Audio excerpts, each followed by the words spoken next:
Oh, howdy all, grab yourself a drink. It is time for some Path of Exile discussion. What I wanted to do today is put out a guide on crafting minion wands at a variety of different budgets. We're going to start with a very low budget approach, which is going to cost you a couple of divines and is going to end up with something like Grim Branch, as you see on screen at the moment. You will definitely have +1 to the level of all spell skill gems. You will definitely have +1 to the level of all minion skill gems. And then the rest of the mods will be pretty bad and you won't have the trigger craft. For an increased cost, you can add the trigger craft and that will make the item better. And beyond that, the more you're willing to invest, the better you can make the other mods be. Now, I've recorded this video in patch 3.22 and it's accurate in patch 3.22. However, the longer after 3.22 that you're watching this video, the more chance it is that there's been game changes that have broken this crafting method. What I encourage you to do though, is that because this video outlines why this craft works as well as the fact that it works, you can then go and confirm that it does indeed still work if you're watching this in the future. And I'd like to invite you to do that rather than just taking my word on the exact method. Now, this is what I would term at the lower end of deterministic crafts. What this means is that you're going to be shooting for a 1 in 12 chance most of the time, and sometimes a 1 in 18 chance. The individual attempts are going to be very cheap, but just like one of these dice, even though the odds of hitting a 12 are 1 in 12, you are still more than 30% not to see a single 12 if you roll a die 12 times. And even if you roll a d12 50 times, you're 1.3% not to hit a single 12 on those rolls. So consider that a bit of a warning with this crafting method. Although the odds are pretty stacked in your favor, although it's cheap to toss the dice, you still are tossing the dice and you still can get unlucky. With that disclaimer out of the way, let's talk about wand base types. So you're going to have to make a decision between convoking wands, calling wands, and convening wands. Calling wands have a minimum level of 30, convening wands a minimum level of 50, and convoking wands a minimum level of 70, and that is also the minimum item level that they can drop at. Now, all of these wands can roll the same mods, but they have some differences. Firstly, they have minimum intelligence requirements. 183 for convening wands, which I think is going to be the best overall package for most builds. 244 if you want to use a convoking wand, and only 81 intelligence if you want to use a calling wand. Now, if you have a lower intelligence requirement, this may allow you to fit in more tattoos on your build, although of course you want to factor in that you probably want to upgrade to level 21 versions of all of your gems, and leave enough intelligence nodes in order to fit those. Implicits get better by a very small amount each step up. And when I say small, I mean it. The difference between a convoking wand and a convening wand is 6% increased minion damage. The difference between a calling wand and a convening wand is only 8% increased minion damage. These are really small differences, especially because they only stack additively with other sources of increased minion damage on your character. So do keep that in mind when you're deciding which of these bases to use. Ultimately, for most builds, I feel Convening is going to strike the best balance between the ability to fit more tattoos on your build and still getting some of this genuinely useful increased minion damage stats somewhere on your character. Convoking wands are a little bit more common as drops than convening wands are from high level monsters. At the same time though, calling wands are actually really rare at endgame. Calling wands are something like 15 to 20 times as rare as a convoking and convening wands, whereas the convoking and convening wands, while there's a couple of percentage points in difference between them, they are pretty similar in their drop rates.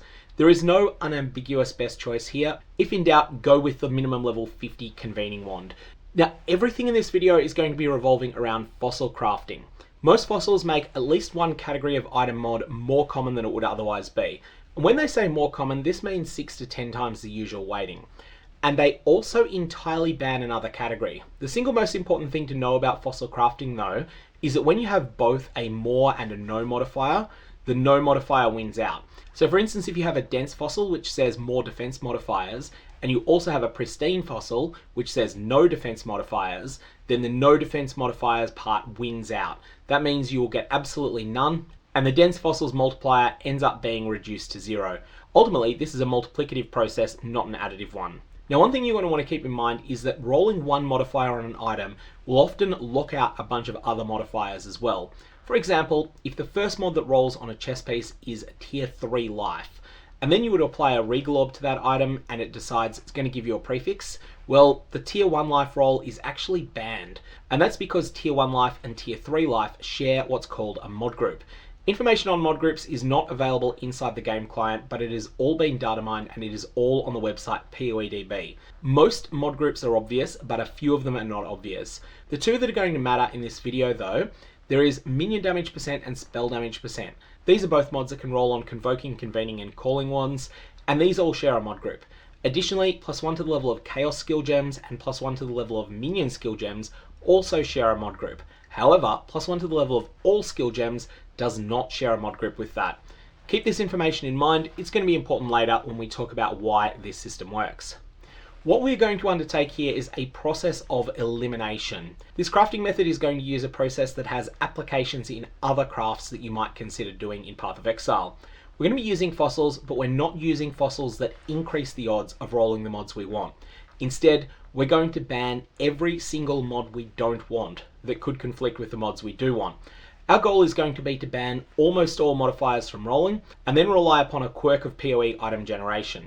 And that is that the number of modifiers is locked in before the modifiers themselves start being rolled. I also need to remind people here that there is a limit of 3 prefixes and of 3 suffixes on a given rare item. So what this means is that once you've got 3 prefixes, all prefix modifiers are banned in normal circumstances in Path of Exile.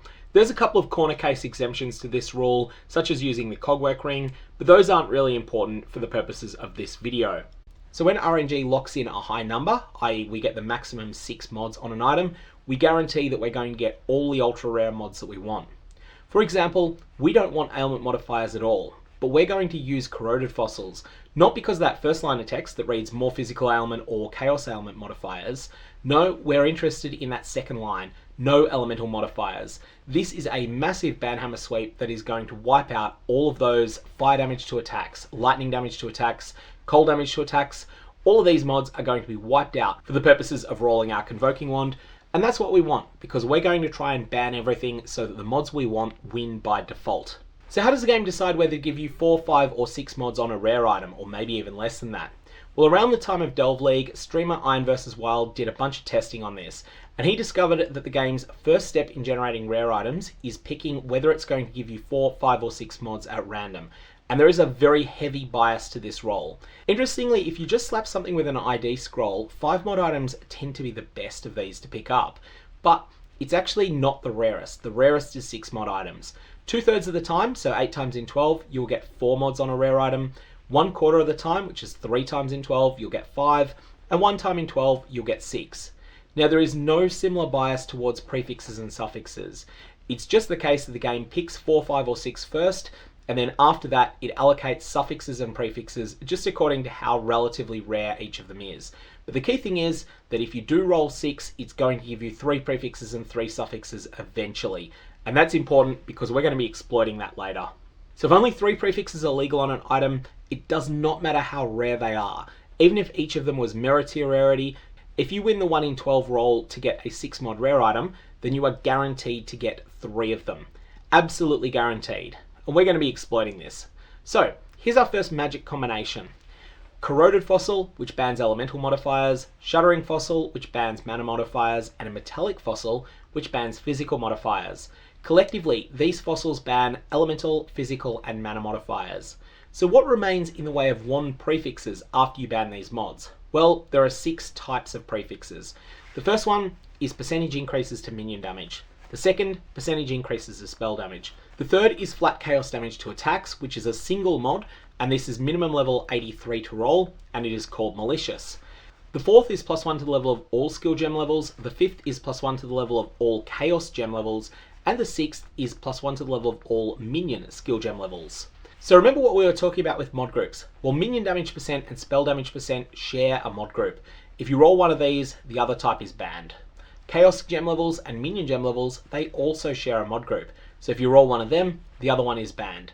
That brings us down to 4 mod groups. We're almost there. We're almost at the magic 3, but we're not quite there. So what is it that we do from here? Well, 82 is the magic number. How do we ban chaos damage to attacks? On a low budget, all we need to do is just use an item level 82 or lower wand, as then the malicious prefix, the one we don't want, the one that adds chaos damage to attacks and that rolls almost all the time otherwise, that can only roll on item level 83 plus weapons. It is outright banned if we pick a calling wand or a convening wand or a convoking wand that has item level 82 or less. It's as simple as that. Now we're down to 3 different mod groups, and it's just a 1 in 12 chance to get one thing from each of these different mod groups. Now there is a slightly more magical combination where you can also add in the Jagged Fossil, more physical modifiers at the expense of no chaos modifiers. Remember that this more physical modifiers, this might sound bad, but we already have the metallic fossil, which says no physical modifiers. And as we stated earlier in the video, no wins out against more here. Adding a jagged fossil in requires prime resonators. These things are rare, they're not cheap. But in exchange, you gain the freedom to do this craft on item level 83 plus items. You're also no longer able to hit the Undesired +1 to the level of all Chaos spell skill gems modifier, which is not something you want, although it is rarer than the Minion equivalent. For this craft, you want the Minion version of it. If you did want the Chaos one, that'd be a different craft, but you wouldn't be using a Convoking or a Convening wand.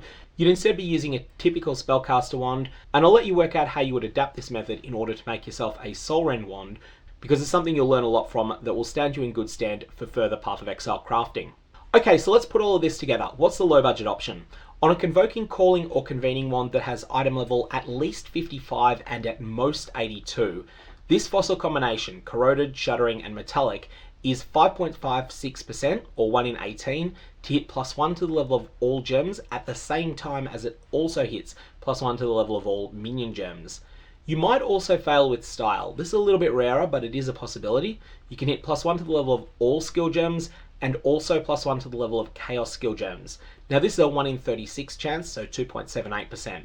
It's not what you want, but it might be too good to roll over. Someone else, if you're playing in Trade League, might have a good use for a budget +2 to the level of Chaos skill gems wand, and they might be willing to trade for that off you. So if you do hit that setup, then what you want to do is just start over on a new base. Try to sell a +2 Chaos wand for maybe 100 Chaos, pick up another Convoking, Calling, or Convening wand, and start the whole craft again. Note that when you do succeed in this craft, literally more than 99.95% of the time, you're going to have 6 mods on your final item. We're going to come back to this later, because there are options to upgrade the final product, but doing so is going to involve risk, where you could end up wrecking the item and having to start again. But if you do manage to avoid that risk of ruin, then you will improve the item. You'll be able to craft the trigger one craft on it, and maybe do even more than that. So what's your medium budget option? Here, you want to start with an affordable fractured Convoking or Convening wand that has no locked undesirable prefixes.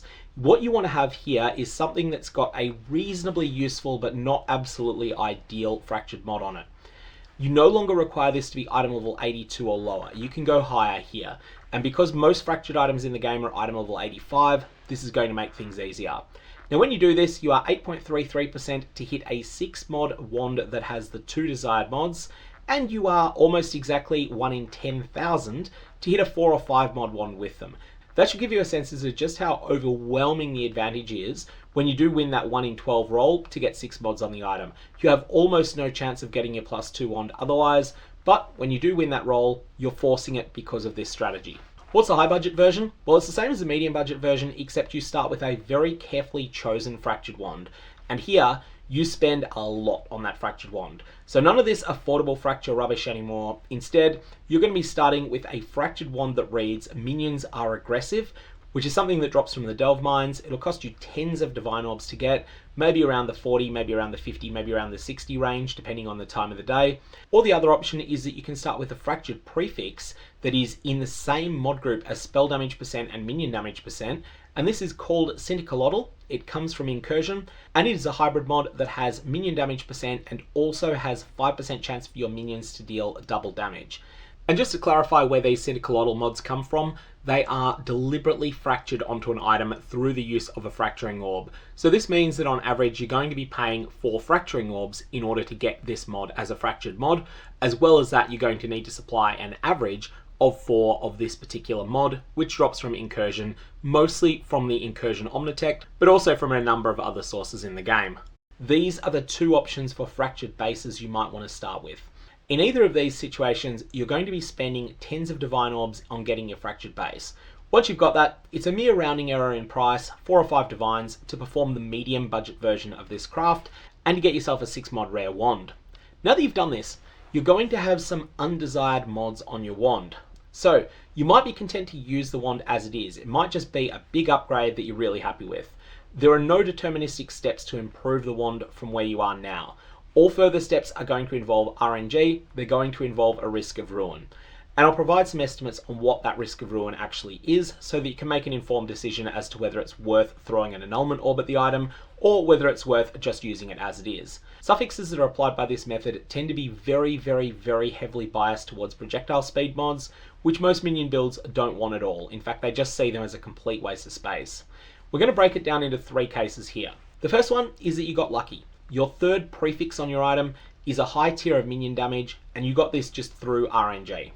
Your second case is that you've got a trashed third prefix, for example 15% minion damage or 37% spell damage, and the item is not fractured. Your third case is that you've got a trashed third prefix and the item is fractured. Let's go through each of these in turn. Case 1, your prefixes are already great. In this situation, you do not want to use a Phenomenal Plagued Arachnid, aka a Split Beast, even though that would be an option in some of the other scenarios. Here, your best upgrade is an RNG Annul. Now, if you hit a prefix, which is a 50% chance, then that's unfortunate. I did warn you there was a risk of ruin. If that happens, it's time to start reapplying fossils. If you hit a suffix though, you can benchcraft the trigger craft and call it a day. Or alternatively, you can clean off the suffixes on the item. You can benchcraft prefixes can't change, which is going to cost you 2 divine orbs to do, and then after that you can apply a scouring orb, or you can apply a veiled chaos orb. You've got a lot of options from here. You can multi-mod the item, you can use an Elder Slayer's Exalted Orb, or you can use a benchcraft. So you do have a lot of different options that you can take on from here. So let's talk about the second case here. In this situation, you've got 2 desirable mods on the item. They're both prefixes, they are +1 all skills, and they are +1 minions gems, and then you've got 4 trash mods on the item. In this scenario, your best shot is actually going to be to beast split the item. Here, you're going to use a Phenomenal Plagued Arachnid, which is going to split the item into 2 3-mod rare items. Now, beast splitting is inherently RNG. There are 2 ways that you can win, and there's 1 way that you can lose. The first way that you win is to get the 2 desired prefixes, +1 minion gems, +1 all gems, and 1 random suffix on the same item. This is going to happen 30% of the time. The second way that you win is a less decisive victory. This is to get all 3 prefixes on one item and all 3 suffixes on the other. This has a 10% chance, and if you do hit this, you're probably going to want to go for a 1 in 3 annul, or alternatively a 1 in 3 remove prefix add suffix beastcraft, which is basically the same odds. All in all, you end up 1 in 3 to meaningfully improve the item. Once you've got this 2 good prefixes, 1 bad suffix on the same item scenario, then at that point you can multi-mod effectively and you can make yourself a finished product wand. Another alternative option that you've got instead of using the beast split is to use annuls, and we're going to detail that in case 3 because the beast split option is better, but when we get to case 3, the beast splitting is not going to be an option at all. So in case 3, you've got a fractured item and a bad third prefix. In this situation, you're not allowed to use a split beast because split beasts do not work in conjunction with fractured items. In this situation, you have a 60% chance to win with an RNG annul. You probably should do this, and this alone will allow you to craft the wand mod that triggers socketed spells, or alternatively, the RNG annul might hit the prefix instead, and if that happens, then you can craft a better tier of minion damage. In any case, you come out ahead. To get rid of both the low quality third prefix and also one of the suffixes in order to free up space for the trigger mod, that's going to require an additional layer of RNG. This opens up the option though that you can multi-mod the trigger craft and also a minion damage % bench craft. And as a result, if your minion damage % is meaningfully lower than 54%, this is going to be an improvement. Your ultimate odds of ruin, as I make them, there's a 40% if you just want to craft the trigger mod, and that's probably going to be worthwhile. It's 2 in 3 if you annul until you lose the bad prefix, and that goes up to a 70% chance of ruin if you insist on both removing the bad prefix and at least 1 suffix. In that situation, your chance of ruin is 70%, but that's going to end up with a better overall end product. Ultimately, the choice of how much cleaning of bad mods you do is up to you. Just getting a +2 minion wand is going to be a big step forward in power for a lot of characters, but if you can also get the trigger wand craft on it, that's going to make things better, and if you can get even more on top of that, then of course that's better again. I'm going to leave it here though. May your Val Orbs have interesting results, and may your Corroded, Metallic and Shuddering fossils give you the results that you've worked out you deserve to get for them.